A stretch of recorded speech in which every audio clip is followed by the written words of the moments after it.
त्यांच्या विचाराचा प्रचार आणि प्रसार करण्यासाठी एक नया पैसा खर्च करत नाही. कशी आदरांजली अर्पण होईल बाबासाहेबांना, कशी आदरांजली अर्पण होईल. आणि ह्याचा कुणी गांभीर्याने विचार करायचा आपण नाही करणार तर. म्हणून ही घरातली चिंतन बैठक व्हायला पाहिजे. आम्ही आमचं नाक खाजवून दुसऱ्याला अपशकुन करायला नाही आलो, आम्ही आमच्या बांधवांना समजावून सांगायला आलो. हे आमच्या बांधवांना आमच्या घरात समजावून सांगण्याचा, आमच्या महापुरुषाच्या जयंतीदिनी समजावून सांगण्याचा कार्यक्रम आहे. म्हणून बाबासाहेब आंबेडकरांनी ज्या घोषणा केल्या होत्या, त्यांचं जे जीवनातलं उद्दिष्ट होतं ते पूर्ण झालेलं नाही.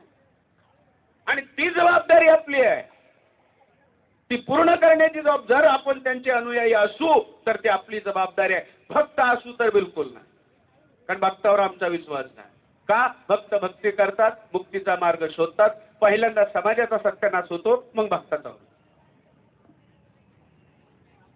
अनुयायी पाहिजेत. अनुयायी महापुरुषाचं अपुरं राहिलेलं काम प्राणाची बाजी लावून पूर्ण करतो मरेपर्यंत, तो अनुयायी.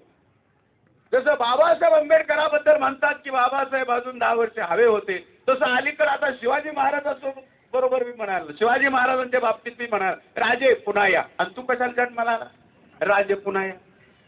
जिजाऊ तुम्ही असतात तर, आणि तू कशाला आली? अरे आश्चर्य आहे मोठं. मेलेल्याची जागा जिवंत माणसाने घ्यायची असती, गेलेल्याची जागा असलेल्याने घ्यायची असती, ती पोकळी भरून काढायची असती. आम्ही म्हणतो तुम्हीच या, तुम्ही असतं तर बरं झालं असतं. का? मी रिकामाच राहिलो असतो निवांत. ही जी जबाबदारी ढकलण्याचा प्रकार आहे, गलत, चुकीचा आहे. आणि म्हणून आम्ही आमच्यावरची जबाबदारी ढकलता कामा नये. बाबासाहेब आंबेडकर म्हणतात, समाजाचं उत्थान झालं, शिकलेला वर्ग जबाबदार. समाजाची प्रगती झाली, शिकलेला वर्ग जबाबदार. समाजाची उन्नती झाली, शिकलेलाच वर्ग जबाबदार. पण इशाराही देतात, समाजाचा सत्यानाश झाला, शिकलेला वर्गच जबाबदार. टाळ्या वाजवू नका, ही टाळ्या वाजवण्याची बाब नाही. आम्हाला अजून खूप प्रबोधन करायचे. टाळ्या केव्हा वाजवायच्या याची मी फार अवघड गोष्ट. आणि तुम्ही टाळ्या वाजवल्या म्हणून माझ्यात प्रेरणा येणार नाही. मी काय आतापर्यंत जे तुमच्यापर्यंत बघते त्यातला नाही. इकडून प्रेरणा तिकडे जाते, तिकडून इकडे येत नाही. हा उलटा कार्यक्रम आहे आमचा. बऱ्याच लोकांना असं वाटतं की टाळ्या वाजवल्या की वक्त्यामध्ये प्रेरणा निर्माण होते. गलत. मग होतं या टाळे वाजवण्याने काय होतं? वक्ता तावातावाने बोलतो, लोक टाळ्या वाजवतात.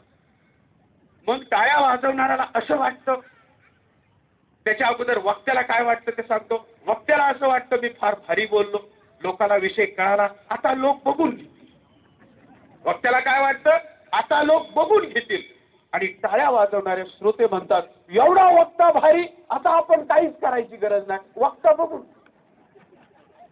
म्हणून विषय जाग्यावर.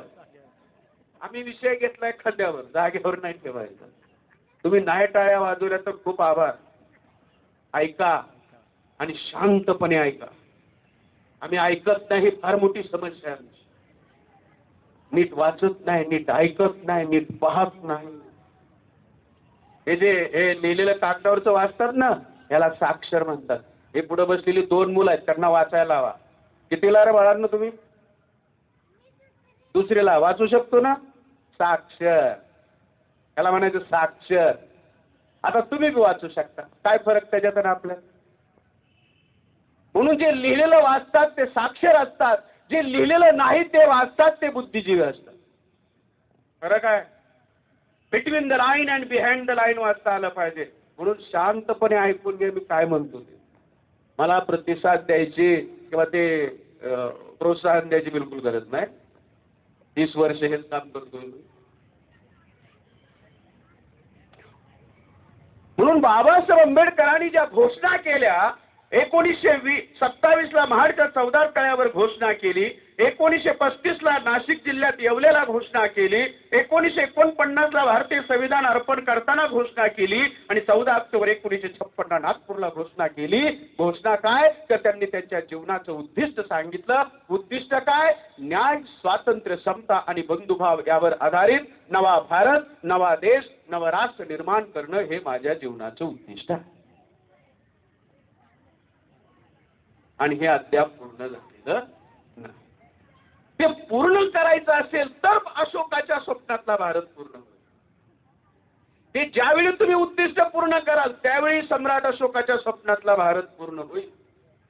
जर आम्ही जातीतच राहिलो, जातीच्या पोटजातीत राहिलो, पोटजातीतल्या गटात राहिलो, गटातल्या तटात राहिलो तर अशोकाचं स्वप्न पूर्ण होणार नाही. ही खुणगाठ आम्ही बांधली पाहिजे. म्हणून मित्रहो, बुद्धाचं आंदोलन या देशामध्ये राष्ट्रव्यापी आंदोलन होतं. बुद्धावर बोलायला 3 तास लागतात. त्या तुमच्या 10 वाजायच्या आत बोलण्यात ते होऊ शकत. कधी वेळ मिळाला तर त्याच्यावर तशी संधी उपलब्ध करू. घुसपेट केली, बुद्धाचं आंदोलन संपवलं. संतांचं आंदोलन राष्ट्रव्यापी होतं.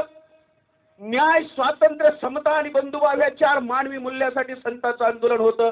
ते भक्तीचं आंदोलन नव्हतं, भयमुक्तीचं आंदोलन होतं. ते संतांच्या आंदोलनात घुसपेट केली. आता त्यांनी सांगितल्याप्रमाणे संतांचं आंदोलन नसते. कुळवाडी भूषण बहुजन प्रतिपालक छत्रपती शिवाजी महाराजांचं आंदोलन क्षेत्रीय आंदोलन होतं. 5-6 जिल्ह्यापुरतं मर्यादित. छत्रपती शिवाजी महाराजांचं जे क्षेत्रीय आंदोलन होतं, भूमिपुत्रांचे राज्य होतं, रयतेचं राज्य होतं, ते त्याच्यात शिवशाही संपवली आणि पेशवाई आणली आणि पुन्हा आमचा सत्यानाश झाला, घुसपेट केली. त्याच्यानंतर छत्रपती शिवाजी महाराजांनंतर राष्ट्रपिता ज्योतिराव फुलेंचं आंदोलन हे क्षेत्रीय आंदोलन होतं, काही जिल्ह्यापुरतं मर्यादित होतं. आणि राष्ट्रपिता ज्योतिराव फुले नंतर शाहू महाराजांचं आंदोलन हे संस्थानिकापुरतं मर्यादित होतं. कोल्हापूर 664 संस्थानिकापैकी एक करवीर अर्थात कोल्हापूर त्यांचं आंदोलन. आणि बाबासाहेब डॉक्टर भीमराव आंबेडकरांचं आंदोलन राष्ट्रव्यापी, देशव्यापी, भारतव्यापी असं आंदोलन. बाबासाहेब आंबेडकरांचं जे आंदोलन होतं ते राष्ट्रव्यापी आंदोलन होतं, देशव्यापी आंदोलन होतं, भारतव्यापी आंदोलन होतं.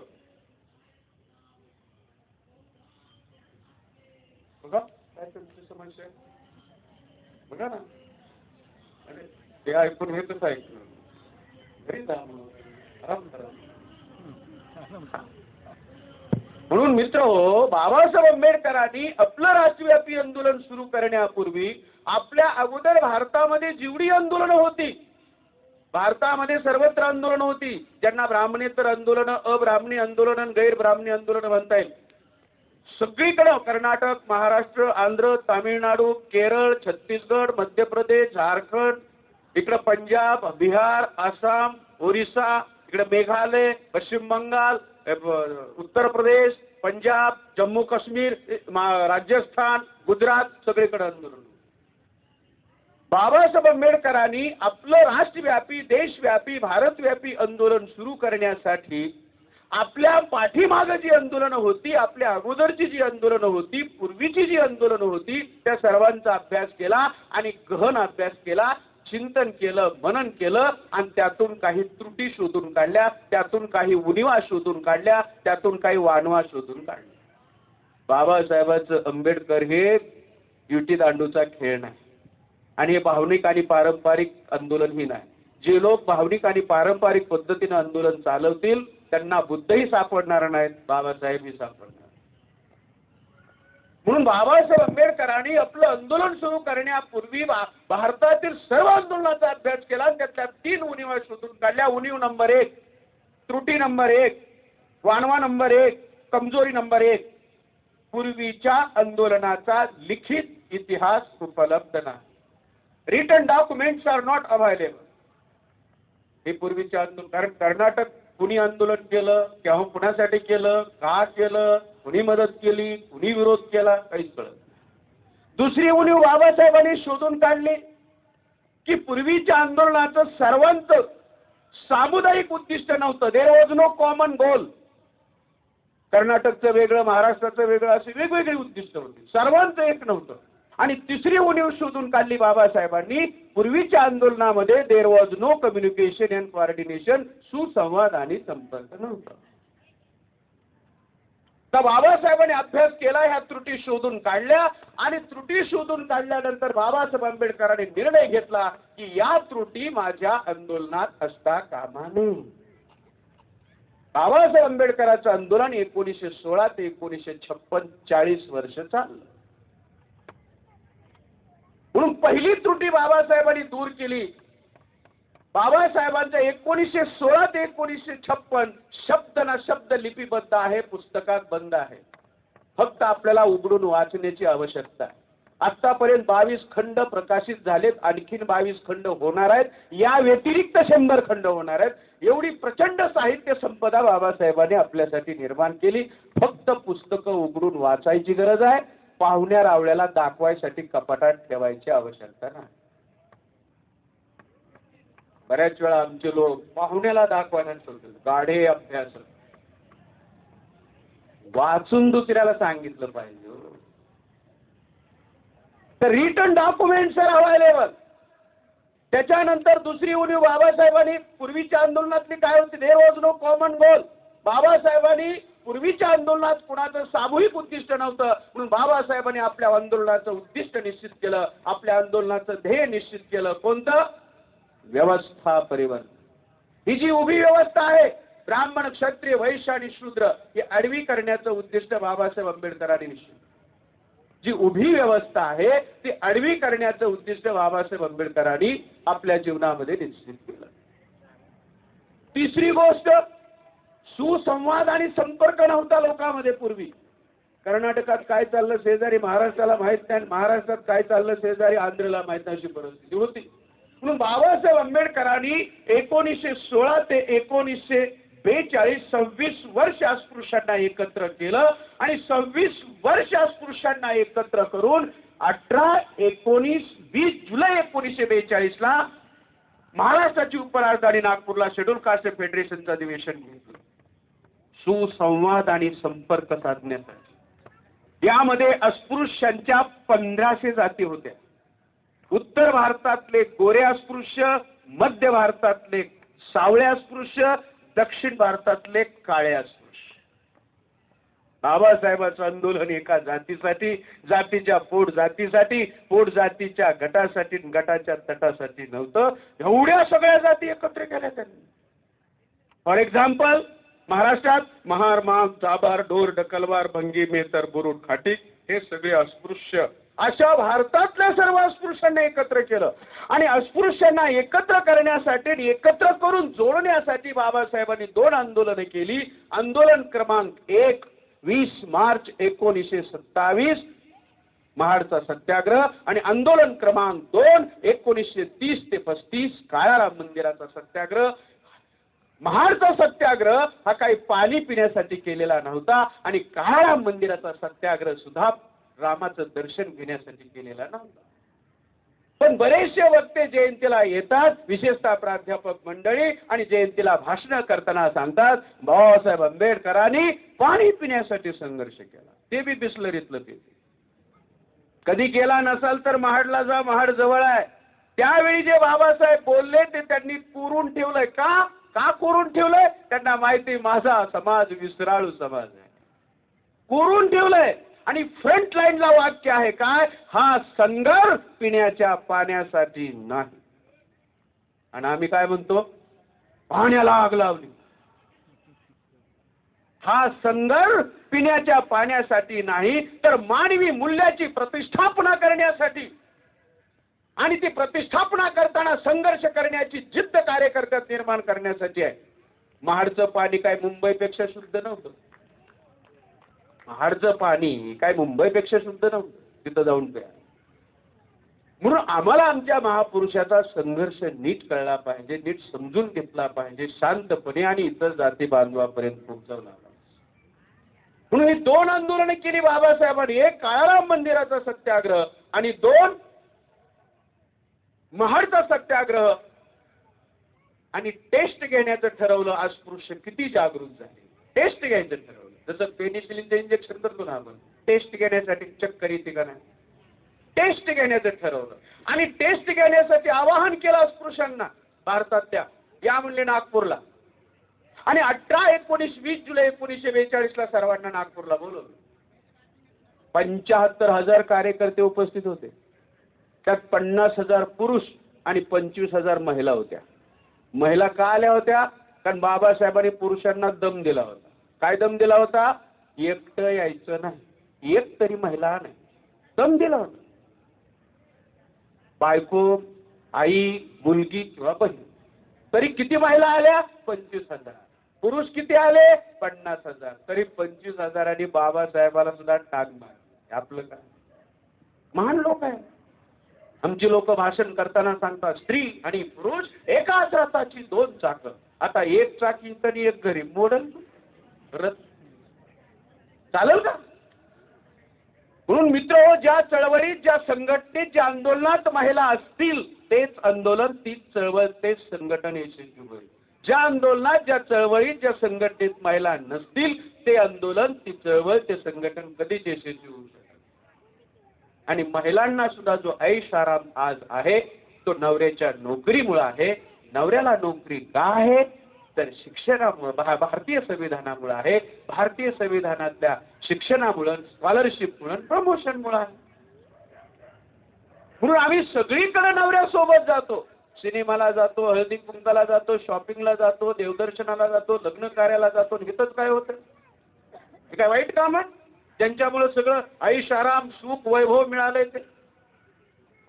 म्हणून महिलांनी सुद्धा या कार्यक्रमाला मिस करता कामा नये. बाबासाहेब आंबेडकरांनी 1942 ला हे जे लोक 75,000 अस्पृश्य भारतातले जमा केले, उत्तर भारतातले गोरे अस्पृश्य, मध्य भारतातले सावळे अस्पृश्य, दक्षिण भारतातले काळे अस्पृश्य, त्या सर्व अस्पृश्यापुढे भाषण देताना सांगितलं. काय सांगितलं? आपला संघर्ष सत्ता आणि संपत्तीसाठी नसून स्वाभिमान आणि स्वातंत्र्यासाठी आहे.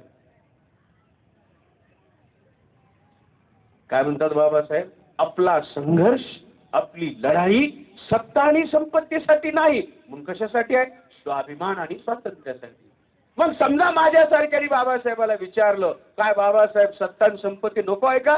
बाबासाहेब म्हणतील हवे आहे, पण स्वाभिमान आणि स्वातंत्र्य गहाण ठेवून नव्हे.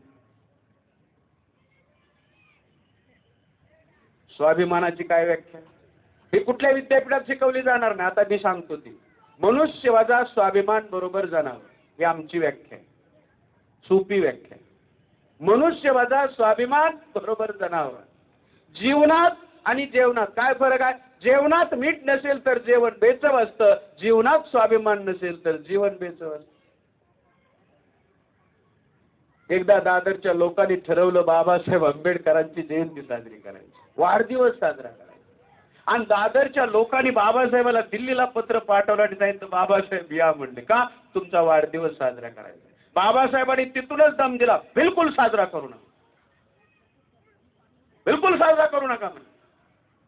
पुन्हा दादरचे लोक जरा चला मुंबईचे नाही म्हणले आम्ही एवढाच करूया, अरे एवढाच करू म्हणले. मग बाबासाहेबाला वाटलं एवढाच करतायत तर जरा कान पिळू त्यांचे, म्हणजे जरा समज देऊ, म्हणून बाबासाहेब आले. आणि बाबासाहेब आल्यानंतर त्यांनी जे भाषण केलं 17 ऑगस्ट 1952चं भाषण ऐका मुंबईचं. काय? माझी जयंती साजरी करू नका, पहिलं वाक्य. दुसरं वाक्य, माझा जय जयकार करू नका. तिसरं वाक्य, मला देव पदाला नेऊ नका. असं केलं तर तुमचा सत्यानाश होईल. झालाय करायला, झालाय करायला. आणि पुन्हा बाबासाहेब असं म्हणाले की माझं अपुरं राहिलेलं काम पूर्ण करा आणि त्यासाठी प्राणाची बाजी लावा. एक मनुष्य त्याच्या जीवनामध्ये जेवढं काम करू शकतो त्याच्या 100 पटीने मी तुमच्यासाठी जास्त काम केलंय. अहो 100च काय, हजारो पटीने केले, हजारोच काय, लाखो पटीने केले. अहो जे 33 कोटीला 5000 वर्ष जमलं नाही ते 40 वर्षात बिबरावानी केलंय. अजून काय करायला पाहिजे? अजून काय करायला पाहिजे? पुढे बाबासाहेब म्हणतात मी तुम्हाला स्वाभिमान दिला जो पूर्वी नष्ट झाला होता. मी तुम्हाला शिक्षण दिलं जे मनुस्मृतीने हिरावून घेतलं होतं. मी तुम्हाला संपत्ती दिली नोकरीच्या माध्यमातून जी मनुस्मृतीने हिरावून घेतली होती. पण मी 2 गोष्टी करू शकलो नाही, 2 खंत व्यक्त केल्या. खंत नंबर 1, मी शहरातल्या लोकांसाठी बरंच काय करू शकलो पण खेड्यातल्या लोकांसाठी काहीच करू शकलो. म्हणून शहरातल्या लोकांची जबाबदारी आहे. आपला एक भाव तिकडेच आहे अजून, ज्यानं कष्टाखाल्ल्या गुरावर राहायला चाकरी केली ना आपल्याला शिकवलं. आज जसंही आपण इकडं आलो तिकडं जायचं नावच नाही. आज शहरात आल्यावर एवढं वाटलं. बाबासाहेबांची खंत होती की मी ग्रामीण भागातल्या लोकांसाठी काही केलं नाही, आणि दुसरी खंत होती की मी स्वाभिमानी लोकांचं संघटन बांधू शकलो. फार अवघड गोष्ट आहे जगातली. स्वाभिमानी कुणाला म्हणायचं? जे शिकलेत, ज्यांना नोकरीत, ज्यांना पगार, ते स्वाभिमानी. लाचार नव्हे. कारण आपण आपल्या चळवळी, आपली आंदोलनं, आपल्या संघटना जर दुसऱ्याच्या पैशावर चालवू लागलो तर काय होईल? जो सहारा देता है वो इशारा भी करता है, क्योंकि सहारे के साथ साथ इशारा भी आता है. अगर उसका सहारा इशारा नहीं मानो तो वो सहारा देना बंद कर देता है. सहारा इशारामुळं बाबासाहेब म्हणले होते स्वाभिमानी लोकांचं मी संघटन बांधू शकलो. आता या पुरं राहिलेलं काम आहे, आता कोणी पूर्ण करायचं? म्हणून आम्हाला नीट बाबासाहेब सगळेच महापुरुष नीट समजून घ्यावे लागतील, आणि त्यांचं अपुरं राहिलेलं काम पूर्ण करण्यासाठी इथून पुढचा काळ घालवावा लागेल, प्राणाची बाजी लावावी लागेल, जीवाचं नाव शिवाजी महाराज ठेवावं लागेल. तर त्यांच्या खरी आदरांजली आणि श्रद्धांजली त्यांना अर्पण. बाबासाहेब आंबेडकरांनी 1942 ला शेड्यूल कास्ट फेडरेशनचं जे राष्ट्रीय अधिवेशन नागपूरला घेतलं, याची दखल दोन लोकांनी घेतली. नंबर 1 इंग्रजांनी ते अधिवेशन चालू असतानाच म्हणजे 20 जुलै 1942 ला डॉक्टर आंबेडकरांना दिल्लीला बोलवलं, आणि त्यांच्या व्हाईसरायच्या मिनिस्ट्रीमध्ये बाबासाहेबांना 1 नव्हे, 2 नव्हे, 3 नव्हे, तब्बल 4 खात्याचं मंत्रीपद दिलं. आपल्याला मजूर मंत्रीच माहित आहे, ऊर्जा मंत्री पण केलं, पाटबंधारे मंत्री केलं, सार्वजनिक बांधकाम खात्याचं मंत्रीपद पण दिलं. आणि त्यावेळी बाबासाहेबांनी ऊर्जा मंत्री असताना ब्ल्यू प्रिंट तयार केली की 2000 साली भारताची लोकसंख्या किती असेल आणि त्यांना वीज किती लागेल. परंतु ती वाचायला आम्ही तयार नाही, कारण बाबासाहेबांनी केली. बाबासाहेबांचं कसं वाचायचं? राज्यकर्ते वाचत नाही. जर ते वाचलं असतं त्यानुसार वागले असते तर आज खेड्यामध्ये 12 तास लोड शेडिंग आणि शहरात 8 तास लोड शेडिंग नसतं. पाटबंधारे मंत्री असताना बाबासाहेबांनी विश्वेश्वरय्याच्या मदतीनं नद्याजोड प्रकल्पाची योजना प्लॅनिंग कमिशनला दिली. भारतामध्ये 2 प्रकारच्या नद्या आहेत, पश्चिम पूर्व वाहिनी आणि उत्तर दक्षिण वाहिनी. जिथं संगम एकामेकाला मिळतात तिथं संगम होतो. ह्या नद्या जोडा म्हणले बाबासाहेब. कारण एकीकडं आमची भीमा कोरडी वाहते, कोयना कोरडी वाहते, आणि दुसरीकडं त्या आसाममध्ये कोणती नदी तिला पूर येतो आणि तिला अश्रूंची नदी म्हणतात. कोणती? म्हणजे अशा जर ज्यांना पूर येतो त्या नद्या ज्या कोरड्या आहेत त्याच्याशी जोडल्या, असा जर नद्या जोड प्रकल्प झाला असता तर भारतात 1 इंच जमीन कोरडी राहिली नसती. ब्रह्मपुत्रा नदी 1 इंच जमीन कोरडी राहिली नसती, आणि एकाही भारतातल्या शेतकऱ्याला आत्महत्या करावी लागली नसती. इंग्रजांनी दखल घेतली, 4 खात्याचं मंत्रीपद दिलं. म्हणजे राष्ट्रव्यापी आंदोलन असेल, देशव्यापी आंदोलन असेल, भारतव्यापी आंदोलन असेल तर तुमची दखल घेतात. दखल घेऊन मंत्रीपद देतात. 1 नव्हे 4 मंत्री देतात. आज आमचं राष्ट्रव्यापी आंदोलन नसल्यामुळं, देशव्यापी आंदोलन नसल्यामुळं, भारतव्यापी आंदोलन नसल्यामुळं दखल कुणी घेत नाही. आणि तिकीट मागावं लागतं, मग निवडून आणायसाठी आग्रह करावा लागतो. निवडून आल्यावर मंत्रीपद मागावं लागतं, मागावंच लागतं. दखल पहिली घेतली इंग्रजांनी, दुसरी दखल घेतली गांधी आणि काँग्रेसनं. आणि गांधीजीने विचार केला की 1916 ला डॉक्टर आंबेडकर शून्य होते, आणि आज डॉक्टर आंबेडकरांचं राष्ट्रव्यापी आंदोलन 75,000 कार्यकर्ते, संपूर्ण भारतव्यापी आंदोलन. आणि मला तर रानडे, गोखले, टिळकांचं वारसा हक्काने मिळालं होतं 16 ला. बाबासाहेबाला हे सत्यशोधक मिळालं असतं, पण आम्ही ते काँग्रेसमध्ये विलीन केलं, तरी सुद्धा बाबासाहेबांनी राष्ट्रव्यापी आंदोलन उभारलं.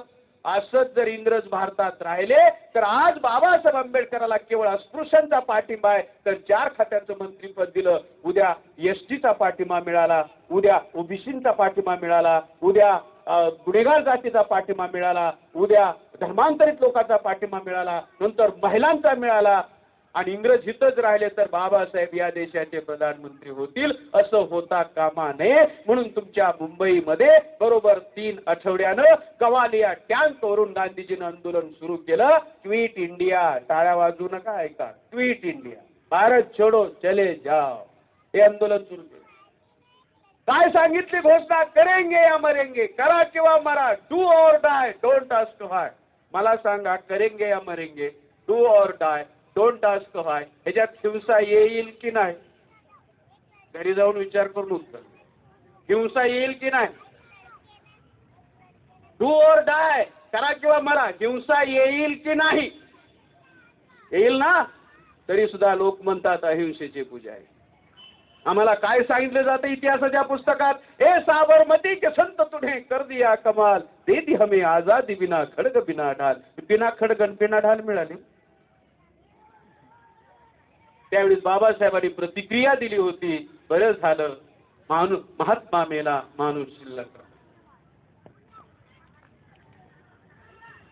हे राष्ट्रव्यापी आंदोलन, त्याचा परिणाम झाला. दुसरा परिणाम काय झाला या आंदोलनाचा? या आंदोलनाचा दुसरा परिणाम झाला, डॉक्टर आंबेडकर अस्पृश्यांचे एकटे खरे खुरे नेता झाले. जो अस्पृश्यांच्या नेतृत्वाबद्दल वाद निर्माण झाला होता गांधी आणि आंबेडकरांच्या मध्ये, त्यात आंबेडकर यशस्वी झाले आणि भारताचा सर्व अस्पृश्य वर्ग बाबासाहेबांच्या पाठीशी. आणि त्याचा परिणाम असा झाला की काँग्रेसला नाविलाजानं भारतीय संविधानाच्या मसुदा समितीचं अध्यक्षपद बाबासाहेबाला द्यावं लागलं. ही मजबुरी होती, प्रेम नाही. आमची लोक प्रेम म्हणतात, प्रेम आणि मजबुरीत फरक असतो. ही मजबुरी होती त्यांची, कारण हे राष्ट्रव्यापी आंदोलन होतं आणि बाबासाहेबांनी संविधान सभेवर बहिष्कार टाकला होता आणि त्यांना सोबत घेतल्याशिवाय भारतीय संविधान बनवणं शक्य नव्हतं. कारण त्यावेळी 3 वर्ग भारतात होते, सवर्ण नेता गांधी, अस्पृश्य नेता डॉक्टर आंबेडकर आणि मुस्लिम नेता जिना. या तिघांना बरोबर घ्या आणि संविधान बनवा असं इंग्रजांनी सांगितलं होतं, तर आम्ही जाऊ. आणि बाबासाहेबांनी बहिष्कार टाकला होता, म्हणून बाबासाहेबाला मसुदा समितीचा अध्यक्ष बनवलं. समित्या 2, राज्यघटना समिती अध्यक्ष डॉक्टर राजेंद्र प्रसाद, मसुदा समिती डॉक्टर बाबासाहेब आंबेडकर अध्यक्ष. मसुदा समितीचं काम कलम लिहिणं आणि घटना समितीचं काम लिहिलेल्या कलमाला मंजुरी देणं. लिहिणाऱ्या समितीचे अध्यक्ष बाबासाहेब आंबेडकर आणि कलमाला मंजुरी देणाऱ्या समितीचे अध्यक्ष डॉक्टर राजेंद्र प्रसाद. 7 जणांची कमिटी नेमली. एक आजारी पडला, एक विदेशात गेला, एक कामानिमित्त दूर राहिला, एक मेला, एकाला राजकारणात गुंतून पडला, एकाला बाबासाहेबाचा विटाळ होत होता. एकच्या बाबासाहेब आंबेडकरांनी 2 वर्ष 11 महिना आणि 17 दिवसात भारतीय संविधान पूर्ण केलं. 21 तास अभ्यास करून. त्याच्यामध्ये 395 कलम आणि 8 परिशिष्ट पूर्वी होती, आता 12 परिशिष्ट आहे. 395च का? कारण पुण्यामध्ये गंजपेठ आहे, गंजपेठेमध्ये राष्ट्रपिता ज्योतिराव फुले राहायचे, ते त्यांचे सामाजिक गुरु होते. म्हणून फुलेंना आपल्या गुरूंना अभिवादन करण्यासाठी, कारण त्यांच्या घराचा नंबर 395 होता फुलेंच्या, म्हणून बाबासाहेबांनी 395 केली. कारण बाबासाहेबांची इच्छा होती की भारताचा कारभार फुलेंच्या चौकटीतून चालला पाहिजे, गंजपेठेतून चालला पाहिजे. आज सुद्धा भारताचा कारभार पुण्यातूनच चालतो, पण सदाशिव पेठेतून. आम्ही 365 दिवस काम केलं पाहिजे, कारभार गंजपेठेतून चालणे. ही कलम लिहिताना बाबासाहेब आंबेडकरांनी भारतीय संविधानाची सुरुवात कशी करायची याच्यावर चर्चा सुरू झाली. 308 सभासद होते, 212 काँग्रेसचे. संविधानाची सुरुवात कशी करायची? मौलाना हजरत मोहनी उठले आणि त्यांनी सांगितलं अल्लाह के नाम करो. पंडित मदन मोहन मालवीय उठले आणि त्यांनी सांगितलं ओम नमो शिवायच्या नावानं करा. एच.व्ही. कामत उठले आणि त्यांनी सांगितलं ईश्वर के नाम करो. बाबासाहेब आंबेडकर उठले आणि त्यांनी सांगितलं लोकांच्या नावे करा. 12,000 पानाचा दस्तऐवज आहे, डिबेट अँड डिस्कशन वाचा. मतदान झालं, त्यामध्ये 68 मतं लोकांना मिळाली आणि 41 मतं देवाला. भारतीय इतिहासाच्या संविधान सभेत पहिल्यांदा देव हरला आणि माणूस जिंकला. ही टाळ्या वाजवण्याची वेळ आहे. जफा रे, खूप ह्याची गरज आहे प्रबोधनाची. म्हणून भारतीय संविधान, जे भारतीय संविधान आहे मित्र हो, त्या भारतीय संविधानाची सुरुवात काय? We the people of India वाचा. We the people of India अशी आहे, आम्ही भारताचे लोक. हे संविधानाची सुरुवात. त्याच्यानंतर बाबासाहेब आंबेडकरांनी या देशाचं नाव निश्चित केलं. 395 कलमापैकी पहिलंच कलम इंडिया, दॅट इज भारत.